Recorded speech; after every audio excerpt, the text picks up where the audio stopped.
And we're back.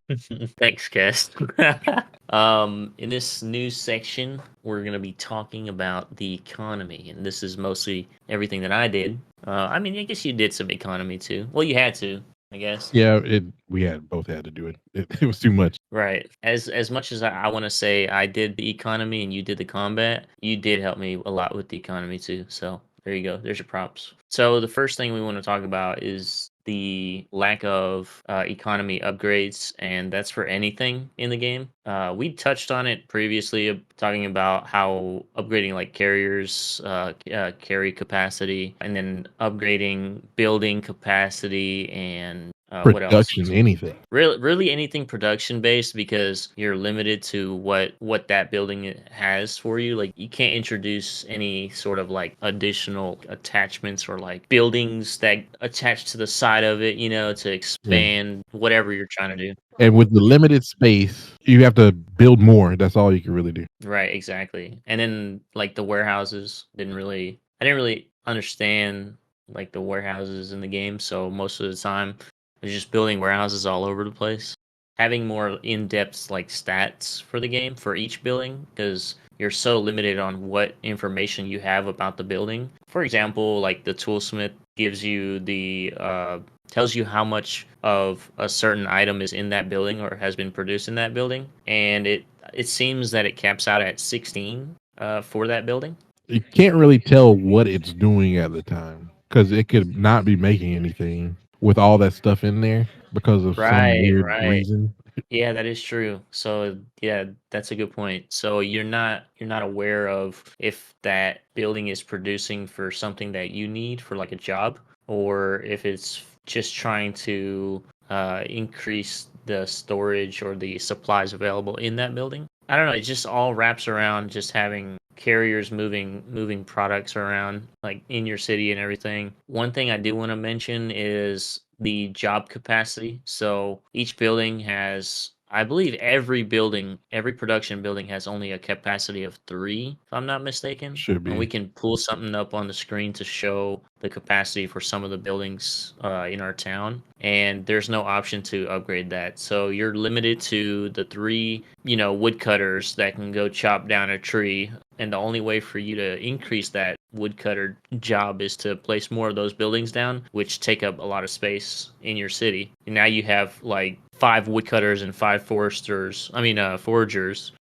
just in this one area, which you could have placed like, I don't know, housing or military production or something else. Now Right. all that space is being taken up just by multiple duplicate buildings. Right. I think that could definitely be worked on, and I do hope they address it, because it'd be really fun to like work up towards like upgrading certain aspects of the game or production and stuff like that, so that you can increase your output. Right, you don't get Yeah. that bottleneck. Yeah, and this goes back to stats for each building. It should be something like over the building if it's not the building isn't performing at its Oh, that level, would be max really level. nice. Right. So you'll know whether to either get rid of it or do something with the building. Right. Yeah, no, that would be a really good idea. Have like if it's performing, if it's got a surplus, it's in the green, like an up arrow, green arrow or something like that. And then if it's not performing, it shows a red arrow, a down red arrow, and that'll help you determine if you even need that building. Because sometimes what ends up happening is build too many production buildings.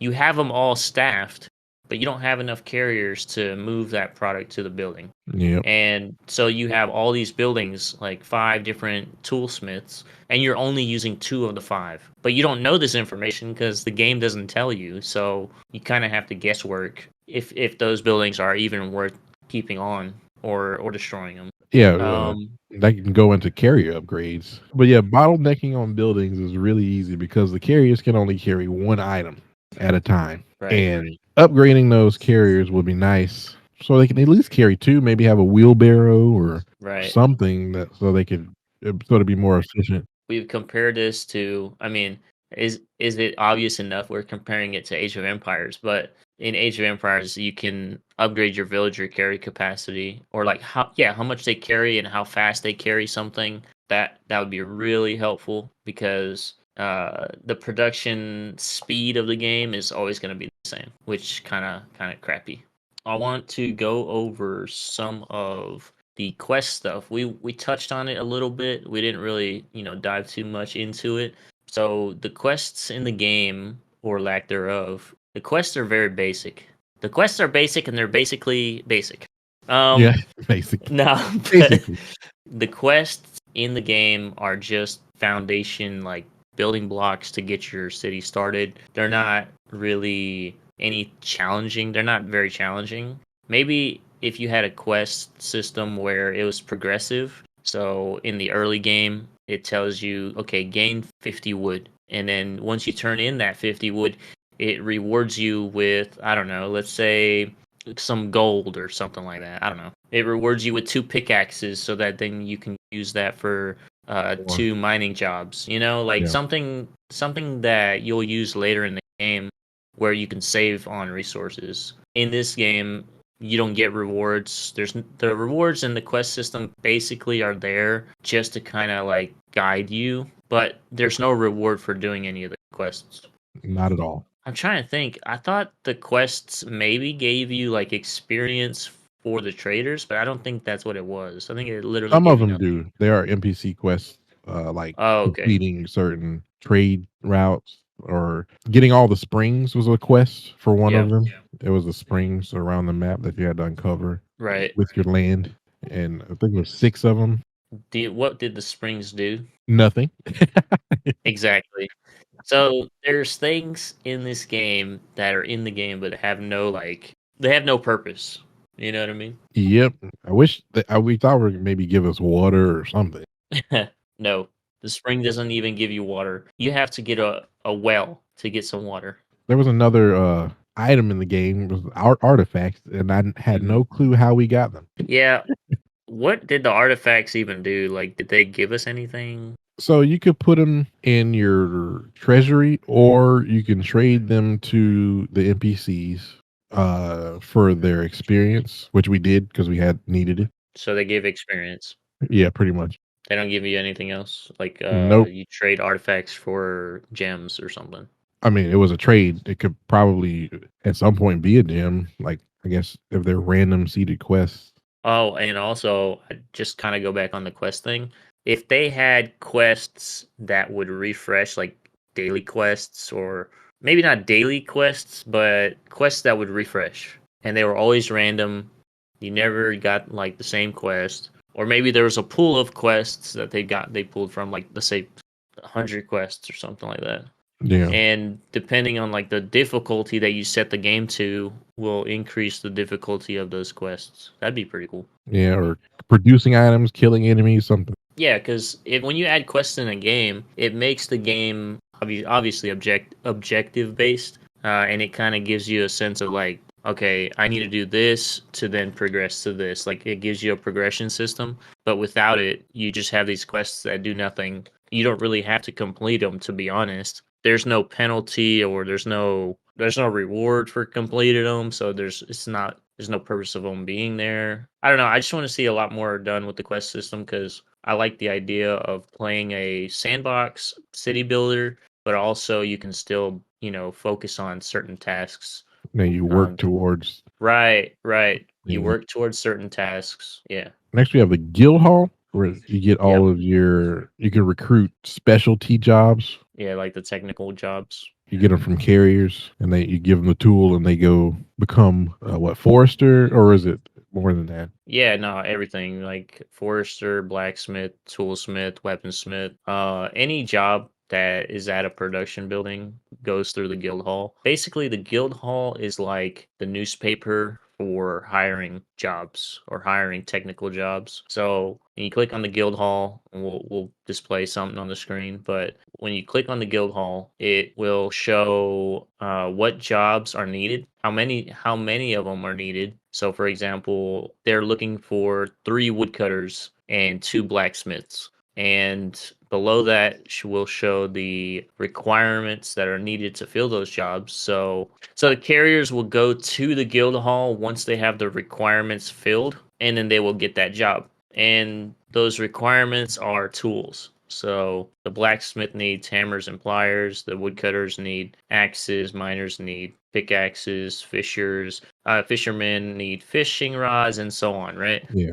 So once you have carriers delivering tools to the guild hall and they're in the storage, you'll have carriers go into the guild hall and pick up those tools, and then they become whatever job they picked up. I would Yeah. say there isn't really a whole lot on the guild hall that I would change. I think it's pretty good, honestly. Like Yeah, it's I just like mean, a just recruiting what you yeah, need, it's like or they're just coming from there. They come and get yeah. the tool. And also, that's pretty automatic. I mean, I like that system. Pretty good. Yeah. You don't really have to manage it. You just kind of look at the guild hall and see what resources are needed, and then you start queuing up production for those resources, and then carriers will automatically take them there. So wealth production in the game is not what you think it is. So you can mint coins or treasure chests of like gold, silver, and what bronze coins, copper coins. Copper, I believe, copper. You can mint these coins and you think that okay, well, now I can buy stuff, right? But no. So in the in this game, wealth is only for combat power. So if you want to increase, like, I don't know, your military's combat capability, you need to have a lot of wealth in them treasure chests, or the war chest needs to be filled. Yeah, the um treasury, I believe it's called. Store it in the treasury, and it increases by a certain amount. yeah, there's like Copper is the lower tier, silver is the middle tier, and gold is the highest. and the treasury holds, I think, 8 or 10 slots of 16 each or something like that. Yeah, I don't something like remember how that. much it I think it's was. 10. I would say in the treasury, I would like to see like an infinite capacity. Like, I don't know, because wealth, why do you need to have, a whole warehouse full of like these treasure chests that don't actually do anything besides increase your combat power? Like, Right. why do you have to store it like in the game? I feel like once it's created, it should just go into like a digital bank, right? That tells you how much you've created, and then that correlates to how much combat power you get. I wouldn't Ins even do it for combat power. Oh, I wouldn't either. Uh, I would actually do it for wealth, like Yeah. what it's meant to be for, which is like buying and selling stuff. And just like Um, before, you just upgrade the building for your military, or, you know, right, exactly. So the wealth can be used to upgrade your buildings, and then that can give you more combat power or whatever. Yeah, it's weird that they have it set up like that. I hope they change that too. That'd be really. and with that Um, wealth, probably could buy and sell at the trader, since they only have trades with yeah, NPCs. yeah, that's a good point because you can't do that in this game, which is very sad. No, but I Like you mean, have I guess it would have to be something special though, because they're, actual coins, and Yeah. something you can't make or something. I don't really like how the wealth is set up in the game. It just makes no sense that I guess wealth does correlate to like strength of your empire in a sense, right? Because then you can pay Yeah, your military and right. everything like that. Is that what they were going for? Like the Maybe military is like happy that they have all these coins they can't use. Like, I don't know. morale. Morale, yeah. So yeah, the wealth is not implemented in a way that I think it should have been implemented. No, it should be wealth, not. Yeah. This one's kind of random, but I kind of want to just throw this out there. There's two of them actually. We probably didn't touch on it either. I think they're called explorers, right? Explorers. And geologists. Yeah, So the geologists, they can find.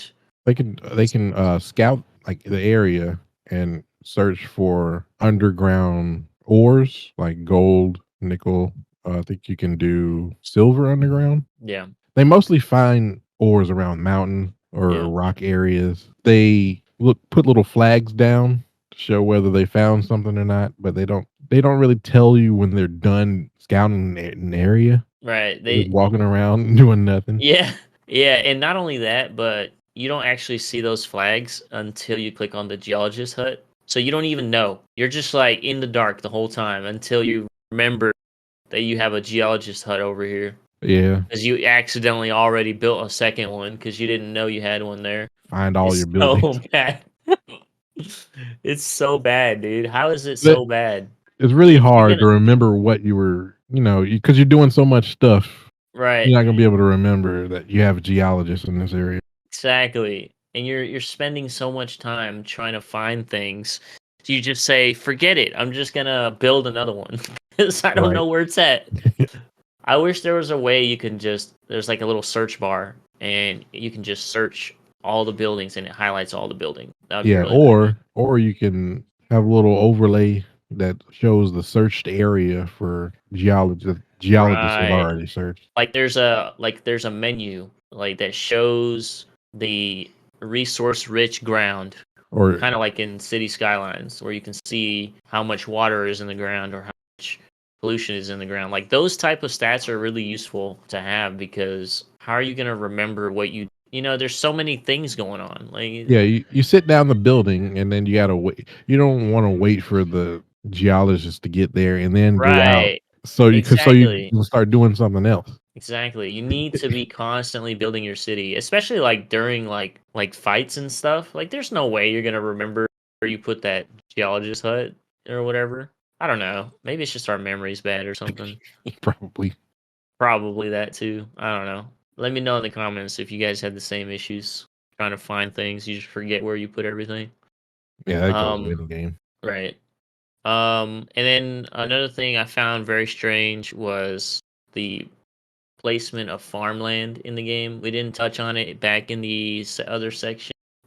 We did kind of talk about farmlands, like growing crops and everything, but having the farmland, it's just a one tile piece, so like a one tile square or square or whatever. And those things are so weirdly like you would think that I it's better to just explain like on screen because it's hard to make sense of it. But so if you look on the screen, the way that you're placing the farmland is you would think so some of the squares you can place you could do a 3x2 of farmland, and then as soon as you get a little bit of a hill or any sort of like terrain deformities, you're unable to place that farmland down, which doesn't make sense because you should still be able to farm on a hill. Why Right. wouldn't you be able to? And when it gives you the option to place the farmland on a hill, it like indents the ground, like you dug down to flatten it out. It just looks so stupid. Yeah, like everything Um, has to be flat. right. So if that's the case, if everything has to be flat, then don't give us the option to have hills and stuff like that, I because know. that What if you put like your terrain in the settings is like most of your land is mountainous or something like that? right, or mostly like hilly terrain or whatever. Uh, that's just stupid because it implies that you're able to build on this land, and that's not the case. You can't build on it. Like there's so many spots where I was trying to place farmland. I was like, all right, I can't place any farmland here. This is dumb. Like what? Like what's the point of this tile? Like, I would rather them had it to where you just kind of you click and drag a space and it allots that space for farmland. Yeah, That would be way better. instead of That's just having it me. as a predefined square. Yeah, like this predefined one by one square that can't sit next to another one by one square. Yeah, Like, what? That makes no sense. Kind of going back to the jobs, production and jobs and everything. Uh, I think I said it, but I'll say it again. Having, oh, actually, I just remembered another thing you can't do in the game related to like farmland is being able to place on the marshlands. right. You can't place anything on marshlands. So that terrain type is basically useless. We did, however, place trees, so I guess it's not fully useless. Yeah, You're not we were trying to figure out how to make it useful because it was right. just an area you can do anything with. Yeah. Well, you could put roads. You could put roads. Yeah, But you can't put any buildings. So if you're building a forester on a marshland, you need to put your forester on the outside of the marshland, like in the grassland area or whatever.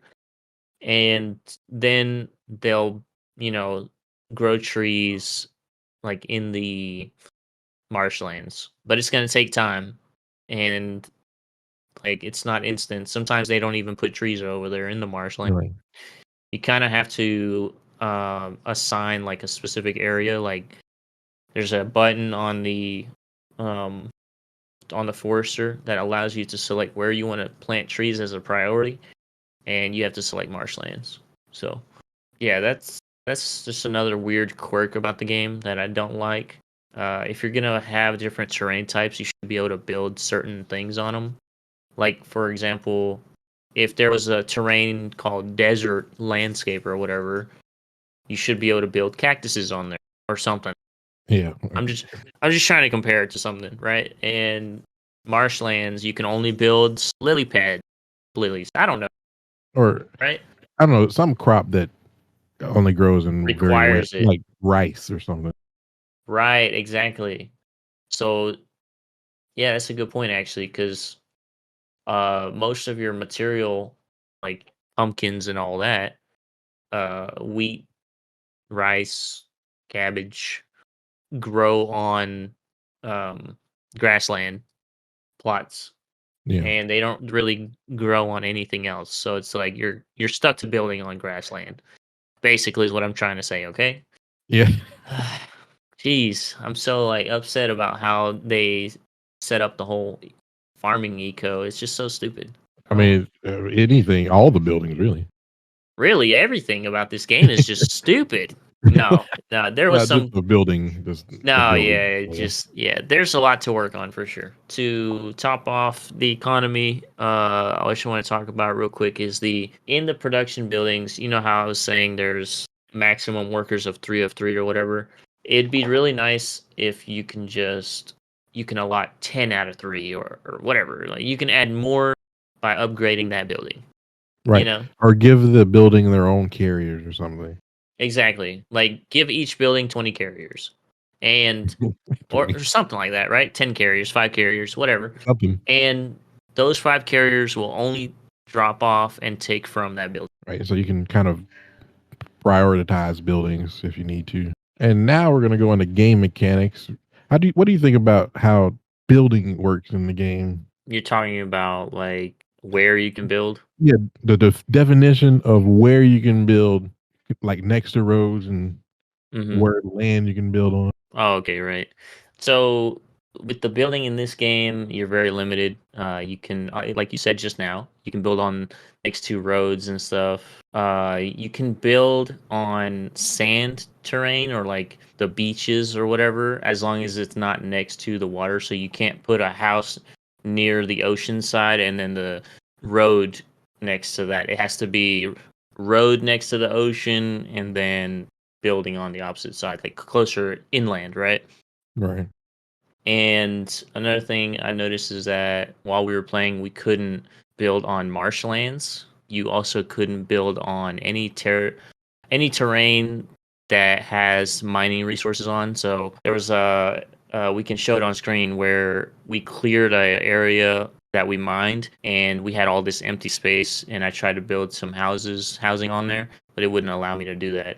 I think that the game should allow you to build on really any terrain, because if you think about it, when you're building on a piece of terrain, you're clearing that land, you're making it suitable for housing, like the foundation and everything, so it shouldn't be affected by that terrain itself, right? Right. But also, one thing that I would like to see is like some sort of terraforming tool that Right. allows So you to change the terrain. What do you think about that? that would be great. Just simple changing of from the it was the ores look like they were built on the rock land. If you could like terraform that, since you already mined the ores, to like dirt and then to grassland or something Hmm. like that, Right. just to use the land. You need to be able to use everything because it's a small island and you're battling with other enemies. Also, you're not able to build on any mountainous terrain, right? Or hills. Like you can build on Yeah, hills, but not really. if it's like if it's a flat top on it, you can build on that. But if it's a slope, you can't build on it. And if you somehow do get a building on a slope, digs out the terrain, which is very strange. Yeah, it makes it unbuildable around it pretty much. Yep. The next thing is the bridges, making a bridge over a lake. because there's a lot of lakes in the game, so it would just make sense to not have to constantly like build around. Yeah, we had one large one. Well, actually, like two, Yeah, we had two and large lakes. you had to go all the way around if you wanted to get your units to the other side. And Right. if you mistakenly build a building in the way, you got to move the building Yep. to get a road so they could walk around. Right. Because there's little spots like threshold points Mm-hmm. or bottleneck points where it's a Yep. little bit of space. Yep. And you can't build nothing there. It would have been Right. nice if you could build, that bridge over the lake, and then they have like a way to travel, across the lake instead of having to walk all the way around. Right. And that kind of jumps into like the roads that you have to build with in the game, which are just the dirt roads. There's no way that you can actually upgrade the dirt roads, Wow. which doesn't make sense. I understand if the game is saying like, okay, we're this civilization. There's But no stone in the game or something. I oh don't know. no, right? If it was that, but we there was cement in the game Oh yeah, that's where right. we thought that it was like, oh, we can make better roads. No, No, yeah, cement is not for roads apparently. We must have been doing it wrong this whole time, dude. It's actually meant for what was it even for? It was it like was like a forge or some something. building. Yeah, Yeah, it's for a forge. Come on, game. Like cement for a forge. Like, this is so but bad, dude. it would have been nice to upgrade the roads because our carriers kept getting jammed. They Yeah. could they could only walk in a single file line and they Yeah, can't like pass they're each in other. school or something. Yeah. So they're waiting with their one item in their hand Oh my to drop goodness. it off at the building. It's it's so bad. Yeah, like early in the game, actually, we had some traffic jam. I think it was it was the first playthrough. No, it was the second playthrough. Both probably because Probably they both. all Yeah, have to get all the stuff off the boat. So right, right. they, And they single file line. You're not allowed to cut in line. The teacher's hitting you with a little stick I to know you keep you can't in like line. place a road strategically or like to make another route. They take the same route. Yep, exactly. Um, Next thing is in the bottom left of your screen, you have the option to increase the game speed. And we never use that because the game would lag really badly. I guess because there's just too many carriers on the screen or something like that. Um, while it did work initially for a little bit, if you kept that 5 times speed on the game, then it would just lag your game out and you wouldn't be able to get anything. You'd basically be on 1 time speed. That's how laggy it would get. Yeah, I'm guessing it's just something they have to fix. Maybe I Yeah, don't know if it was. We never really tried it in single player. It was only in right. It could have multiplayer. been it could have been a multiplayer like latency issue or something. I don't know. I forgot to mention, and this is a game mechanic thing. This isn't something we even thought about discussing, but when your guys go to pick up those resources, all like gather around one spot and they all get clogged and they don't know how to move, around each other because of the Yeah, whole mechanic where you got to follow each other line by line. right. You get to the point where you have like 500 carriers trying to move resources from a bulwark and you have to put down like 50 different roads and like different access points and like you have to create this maze and stuff just to get them going back on the Unclogged. road. Yeah, get them unclogged because if you don't, you just leave them there, they're just all by enemies that are outside in that area. Yeah, they just stand there. Right. They're just all having a conversation. Next thing is being able to find buildings of any type, which I suggested like a search bar. So I don't Yeah. know if we need to really continue talking about Well, I this. mean, it was just hard to go back and it shows you the number of you built, but it's really hard to find a specific building when you need to know, what production you're doing at a time. If it would just highlight them, you can find them, but all the buildings kind of look the same. They do. It was very confusing. So just finding them easier without just zooming in and looking around all over the place. Right. So that was probably one of the most annoying things. So I've got two things that we just want to see in the game. And one of the things that I would like to see is being able to trade off map or use your starting ship as like a trade resource, like a market, because you have the ship for a reason.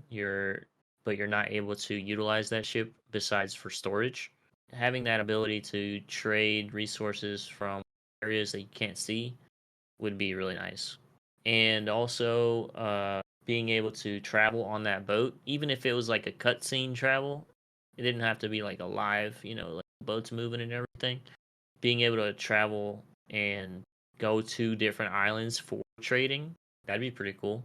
Yeah, don't even have to be well thought out island, just a little area. Right, exactly. This one I noticed when you were fighting the enemy camps and everything, the enemy spacing of the camps are pretty bad. Like they're very close together, and after you take out like a scav camp, you have to fight another one right after that. So you're not able to like expand your city or whatever. There are two enemies that counteract each other because they'll have specters and scavs in the same area, and a Yeah, one unit is weak to specters but uh, strong to scavs. So you're right. having to try to, and you can't micromanage them. So you kind of have to like pull a unit from the bottom and from the side to try to not Yeah. encounter the enemy. I thought you couldn't send your military outside your border. No, but you can send it close, and they Right. it's like a specific range where they attack. The game wants you to build multiple armies, different unit types, but you can only do 1v1s. And Right? not only that, you can't even micromanage your unit. You Yeah, have you can't to control who they attack. definitely needs to be worked on. Uh Cass, you got anything to add? Yeah, and with the enemy camps, the enemies come into your base very frequently and Yeah. very early. Like at the start of the game. Yeah, so like werewolves will come prancing in your base. Yeah. Thieves. Yeah. I Yeah, think you just only scavs only come in whenever you get close to them, but okay. all the rest of them, specters, thieves, and werewolves, just come on in Yeah. randomly. So if there was a way you could set a grace period on before they start attacking, so you Mhm. can actually get past guards. Oh yeah. Are you talking about before you even create the session, or Yeah, in a somewhere in the settings. Yeah, that would be nice because then you can kind of prep, you know, yeah, or because like guards don't really can't really handle anything. right, and you're learning the game and you just don't know what's going on. Now, granted, Yeah, that people will say like, "Oh, well, if you don't know how to play the game, then play on a peaceful mode." I don't really like to play peaceful mode. I like to make the game challenging and interesting. um, Um, yeah. I mean, it's not either way. It's still gonna be a first time. exactly. So, Yeah, I just don't like that argument. Like the people say yeah, that they where, oh well, just play on a peaceful setting. They have that option. Well, that doesn't give me the full experience of the game. You know what I mean? and Anything else? the Yeah. last mechanic I would. Well, it's not really a mechanic. It's a problem. When you started the game, you were actually the first time we played, it was fine, and then the next time you kept pinging, and I was like, "What are you doing?" He's like, "I can't do anything. Every time I press something, it pings the map." Yeah. And we found out it Yeah, was a known issue with the game yeah. where you Uh, had to update your drivers on your keyboard. Dude, that's what they told me. I joined the Discord and their solution was to upgrade your keyboard drivers or, download your keyboard drivers. And I was looking at my keyboard and I was like, my keyboard has a driver? Right? Like, I was so confused, dude. I was like, this has to be new. And, But it's plug and play. right, yeah. I didn't, if I knew I had to update my keyboard drivers and my mouse drivers and my microphone drivers Yeah. uh and my cable drivers and all that stuff. I would have done that Monitor before I drivers. started. My monitor drivers, yeah, my freaking table drivers, yeah, dude. My chair driver. But yeah, that was a really weird way to say we don't know how to fix the issue. Yeah, but it did work though. That's the But I weird didn't part. upgrade any drivers though. No, but you downloaded them, right? No, I didn't. Oh, Yeah, I don't I know. didn't even do that. Yeah. Yeah, it was really weird. Basically, you have to like tab out of the game and then tab back in, and I don't know, it's stupid. So that wraps up Pioneers of Pagonia's game review with NGS podcast. We Yeah. Now we're on to the meat and potatoes, oh the yeah. ratings. Yeah, and remember, we're rating in dingleberries. So one Yeah, is the very best, and 10 dingleberries is the worst you can get. right. It's like golf, Yeah, the lower the score the better. yeah, you don't want many dingleberries. Right, exactly. I mean, who wants dingleberries, right, in real life? So, So you did most of the economy. We'll start with economy. How would yeah, you rate the economy in the game? there's a lot of work that needs to be done in the game, economy wise. Actually, a lot, probably a majority of the game. I would give it a 6 out of 10 dingleberries. Ooh, they're dingleberrying. Exactly. All right, we can cut that part out. Or just leave that part in. Fuck it. Anyways, so 6 out of 10 on economy, and you did all of the combat. So what would you give the rating? As you know, with those 1v1s, I got to give it a 7 out of 10. Is Yeah, it just the one they- v ones that got to you? You gave it com- one more than me. I mean, it must be no, no, that that's bad. one less. Yeah, well, yeah, one more, I guess. One more Yeah, dingleberry. But it's between the 1v1 and the micromanaging, not yeah. being able Not to. the game mechanics of the game. And this is something we'll both be rating. I've got my number in my head right now. Cass, are you ready? Yeah. Okay. In three, two, one, 5. 5 out of 10. Okay. So that's interesting that we both picked a 5 out of 10, which means that the game kind of works, but it also needs improvements, Yeah, it's which isn't too fixable. bad. It is fixable. It is, and I mean, the game's been out for a year, making releases. Like Yeah, they have a updates. roadmap. They have Yeah, a they have another. roadmap. I didn't really look at the roadmap, but they do have a roadmap. Hopefully, they stick to that roadmap, and they don't abandon the game because you do see that in early access games. Right. And it's the only co op city builder. So you can only hope they stick with it. We're gonna go ahead and just give it the overall rating, and Yeah, it's the average of all of it. basically, yeah. All right, let's put it on the screen. So 7 plus 6 plus 5 divided by 2. Two. Divided by 3. Oh, I forgot. Yeah, there was 3 things that we rated. Yeah. But that's a big old 6 out of 10 dingleberry. Yeah. So the overall score of this game is 6 out of 10, which is not good. It's not Well, that good, but it's not. it's not great. That's for sure. Yeah. Oh shoot. I mean, it's Okay. nothing to. It's just, with the state of the game right now, it's not bad, but it It needs needs work. improvement. It needs work. We're gonna hit the hammer on that. It needs work. This game Yeah. needs work. It's a good concept. I'm sure you'll have fun playing it, but it definitely has its like major implications and Yeah, they need nuances. to tweak more than they need to add things right now. Exactly. Stop focusing on adding stuff to the game, but go back and fix some of the stuff that's broken in the game or that make that have no depth into them, Yeah, right? give it more Like the depth. quest line. I don't know, create a story, something, right? Rewards. Rewards, yeah, give us rewards for doing an objective because right now the game is a sandbox, and Yeah. that's it. Yeah, we didn't even know we can win.